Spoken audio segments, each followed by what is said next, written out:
রান্নার মাসি দুদিন আসবে না, কাল রাতেই জানিয়েছে। তারকেশ্বর যাচ্ছে, ভালো কথা। তা সকালবেলা রান্না করব।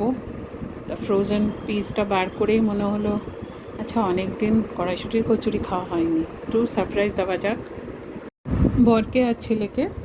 মটরশুঁটি একটু জলে ভিজিয়ে রাখলাম, নর্মাল জলে ভিজিয়ে রাখলাম, তারপর তুলে নিয়ে ওটাকে আদা কাঁচা লঙ্কার সঙ্গে বেটে নিয়েছি।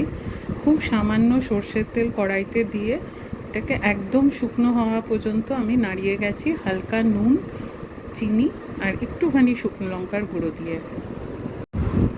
তারপর ময়দাটাকে খুব টাইট করে মেখেছি। এগুলো কিন্তু অনেকক্ষণ পরে পরে হচ্ছে, কারণ আমার ক্লাসেস থাকে, আমি ক্লাস নিয়েছি, তারপর আমি আবার যখন সময় পেয়েছি তখন করছি।